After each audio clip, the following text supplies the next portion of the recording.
Olá, sejam todos bem-vindos a mais uma aula do Pop Class Enem. Eu me chamo Rita e essa é a parte 2 da aula de tecidos conjuntivos sobre os tecidos conjuntivos especiais. Na aula de hoje, nós falaremos sobre 5 temas: sobre o tecido cartilaginoso, o tecido ósseo, o tecido hematopoético, o tecido adiposo, além sobre o índice de massa corporal. Começaremos falando sobre o tecido cartilaginoso. O tecido cartilaginoso possui a matriz extracelular formada por colágeno e proteoglicanos, que são macromoléculas de glicídio e proteína combinados. Ele é o único tipo de tecido conjuntivo que não possui vasos sanguíneos, ou seja, é avascular, e devido a isso, suas células são nutridas pelo pericôndrio. O alimento e o gás oxigênio vão se difundir na matriz cartilaginosa a partir dos vasos sanguíneos, localizados no tecido conjuntivo que envolve a cartilagem. Eles estão presentes principalmente nas células que sustentam o nariz, as orelhas, a traqueia, os brônquios, no revestimento de alguns ossos e entre as vértebras da coluna vertebral. Esse tecido possui dois tipos de célula: os condroblastos, que são células jovens que ajudam na formação da cartilagem, pois produzem e secretam colágeno e proteoglicanos, tornando esse tecido rígido e resistente. Esses condroblastos, ao envelhecerem, vão se tornar condrócitos e se localizam dentro de lacunas maiores que eles e passam por uma retração de volume. Agora nós falaremos um pouco sobre os tipos de cartilagem. Nós temos a cartilagem hialina, que possui uma matriz homogênea e poucas fibras colágenas, e estão presentes principalmente na laringe, na traqueia, nos brônquios e nos ossos articulados. Também temos a cartilagem elástica, que apresentam fibras colágenas e elásticas entrelaçadas e presentes na orelha, no septo nasal e na epicondyle. Por fim, nós temos a cartilagem fibrosa, que apresenta uma grande quantidade de fibras colágenas, o que lhe confere uma maior resistência e está presente nas vértebras, evitando o atrito e choques transmitidos à coluna. Agora nós falaremos um pouco sobre o tecido ósseo. O tecido ósseo apresenta as suas células encerradas em uma matriz intercelular rica em fibras colágenas e fosfato de cálcio, além de íons minerais como magnésio, potássio e o sódio. São esses cristais de fosfato de cálcio associados às fibras proteicas que são responsáveis pela rigidez dos ossos. Esses ossos, eles são envolvidos por um periósteo, que possui células mesenquimatosas capazes de gerar novos osteoblastos, que vão ser o que vão constituir os ossos presentes no corpo. Agora, quanto às células, nós temos 3 tipos. Nós temos os osteoblastos, os osteócitos e os osteoclastos. Os osteoblastos são células produtoras de matriz óssea que apresentam longas projeções citoplasmáticas que tocam os osteoblastos vizinhos que, ao secretar as matrizes ósseas, vão ficando confinados a pequenas câmeras. Quando amadurecem, vão se tornar os osteócitos, que são células adultas que possuem seus prolongamentos retraídos e os canalículos vazios vão servir de comunicação para a passagem de substâncias nutritivas e oxigênio, o sangue, para as células. Já os osteoclastos são células originadas da fusão de monócitos, que vão se mover nas superfícies ósseas e destruir áreas lesadas ou envelhecidas dos ossos, abrindo caminho para a regeneração pelos osteoblastos. Um processo muito importante que também devemos falar é sobre o processo de ossificação, ou seja, o processo de formação dos ossos, que podem ocorrer de duas maneiras: da ossificação endocondral ou a ossificação intramembranosa. A ossificação endocondral, ela ocorre a substituição gradativa de tecido cartilaginoso pelo tecido ósseo, e é assim que se forma a maioria dos ossos. E, principalmente, entre os 18 aos 20 anos, as regiões cartilaginosas das extremidades do ser humano, também chamados de discoepifisários, eles vão ossificar e é a partir daí que o crescimento cessa. Além disso, nós temos uma ossificação intramembranosa, que ocorre a formação de tecido ósseo no interior de uma membrana de tecido conjuntivo, que serve de molde para o osso, e eles vão formar principalmente os ossos achatados da caixa craniana.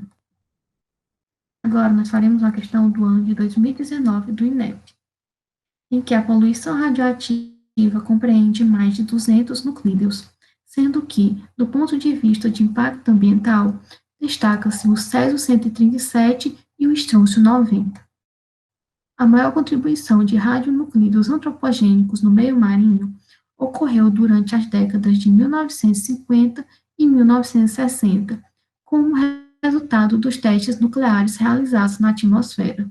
O estrôncio 90 pode se acumular nos organismos vivos e em cadeias alimentares, e, em razão de sua semelhança química, pode-se participar no equilíbrio com o carbonato e substituir o cálcio em diversos processos biológicos.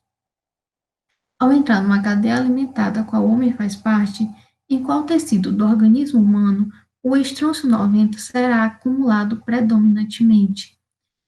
Por esse ter uma semelhança com o carbonato e substituir o cálcio, nós notamos que o cálcio é armazenado principalmente no tecido ósseo.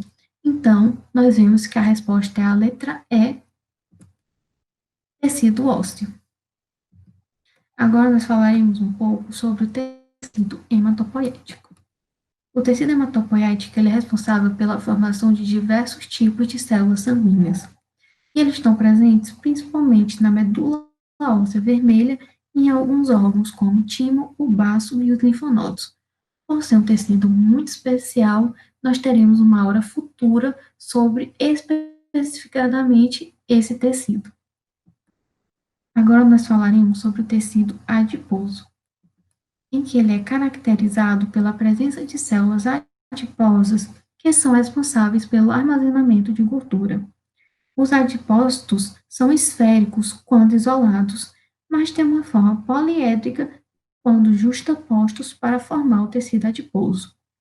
Esse tecido é um isolante térmico, protege órgãos contra choques mecânicos, além disso é uma reserva energética, e ele vai se dividir em duas formas, unilocular e multilocular. No tecido adiposo unilocular, cada adipócito encontra-se repleto de uma única e grande gotícula de lipídios sem uma membrana em volta, deslocando o núcleo achatado para a periferia da célula. As organelas vão ficar concentradas no citoplasma, sendo que possuem um pequeno aparelho de Golgi, alguns ribossomos, retículo endoplasmático granuloso, microfilamentos, além de mitocôndrias compridas. Ele possui uma coloração entre o branco e o amarelo escuro, devido ao acúmulo de caroteno dissolvidos na gordura. Ele apresenta-se em maior quantidade sobre a pele do abdômen, nas nádegas, nas axilas e nas mamas, e também é encontrado na medula óssea e os outros tecidos ocupando locais vazios. Além disso, ele é encontrado na planta dos pés, na palma das mãos, no pericárdio visceral e envolvendo os globos celulares, globos oculares. Já o tecido adiposo multilocular, os adipócitos eles são menores e têm uma forma poligonal, com o citoplasma carregado de gotículas lipídicas de vários tamanhos, com numerosas mitocôndrias, com cristas e um núcleo arredondado e centralizado. Ele é devido à vascularização abundante e às numerosas mitocôndrias que tem a cor avermelhada devido aos citocromos. Ele apresenta em áreas determinadas nos recém-nascidos e são responsáveis pela produção de calor. E por não crescerem, a sua quantidade no adulto é extremamente reduzida. Nessa imagem, nós podemos ver tanto o tecido adiposo unilocular quanto o tecido adiposo múltiplo. Para finalizar essa aula, nós falaremos um pouco sobre o índice de massa corporal. O IMC, ele é a sigla para o nome de índice de massa corporal, que é um cálculo que serve para avaliar se a pessoa está dentro do peso ideal em relação à sua altura. Assim, de acordo com o resultado do IMC, a pessoa pode saber se está dentro do peso ideal, acima ou abaixo do peso desejado. O cálculo do IMC deve ser feito utilizando a seguinte fórmula matemática: o peso em quilos pela altura quadrada em metros. Aqui nós vemos uma tabela em que mostra a classificação baseada no IMC. Em que a pessoa tiver um IMC menor que 18,5, ela possui um baixo peso. Entre 18,5 e 24,9, a pessoa tem um peso normal. Maior de 25, a pessoa está com sobrepeso e possui algumas classificações desse sobrepeso. De 25 a 29,9, a pessoa está pré-obesa. De 30 a 34,9, a pessoa é um obeso do tipo 1. Entre 35 e 39,9, a pessoa é um obeso do tipo 2. E acima de 40, a pessoa é considerada um obeso tipo 3 ou a pessoa está com obesidade mórbida. Agora nós faremos uma questão de 2008 do Enem sobre o IMC. O índice de massa corpórea é uma medida que permite aos médicos fazer uma avaliação preliminar das condições físicas e do risco de uma pessoa desenvolver certas doenças, conforme mostra a tabela abaixo. Ele mostra que o IMC com a pessoa com menos de 18,5, ela é classificada na magreza e possui um risco elevado de doenças. Entre 18,5 e 24,9, normalidade, possui um baixo risco de desenvolver doenças. Entre 25 e 29,9, a pessoa possui sobrepeso e possui um risco elevado de doenças. Entre 30 e 39,9, a pessoa está classificada como obesa e possui um risco muito elevado de doenças. De 40 ou mais é uma obesidade grave e possui um risco muitíssimo elevado de ter alguma doença. Considere as seguintes informações a respeito de João, Maria, Cristina, Antônio e Sérgio. João possui IMC de 35. Logo, ele possui obesidade e tem um risco muito elevado. Maria tem um IMC igual a 20, o que ela é considerado dentro da normalidade e possui um baixo risco de possuir doenças. Cristina, ela tem um IMC igual a 15, que é considerado na magreza e possui um elevado risco de possuir doenças. Antônio, ele está com sobrepeso e ele possui um risco elevado de possuir doenças. Já Sérgio, ele está com obesidade grave, pois ele possui IMC igual a 45 e possui um risco muito elevado de possuir doenças. Baseado, os dados da tabela indicam que Cristina está dentro dos padrões de normalidade. Cristina possui IMC igual a 15 e ela se considera dentro da faixa de magreza. B. Maria está magra, mas não corre o risco de desenvolver doenças. Maria, sim, ela está dentro da normalidade, mas ela possui, sim, risco de possuir doenças, mas é um risco baixo. Letra C. João está obeso e o risco de desenvolver doenças é muito elevado. Essa é a resposta correta, pois João já é considerado na obesidade e possui um risco muito elevado de possuir doenças. A letra D, o Antônio está com sobrepeso e o risco de desenvolver doenças é muito elevado. O risco é muito elevado quando a pessoa possui uma obesidade grave. O risco é elevado, mas ainda não tão grave.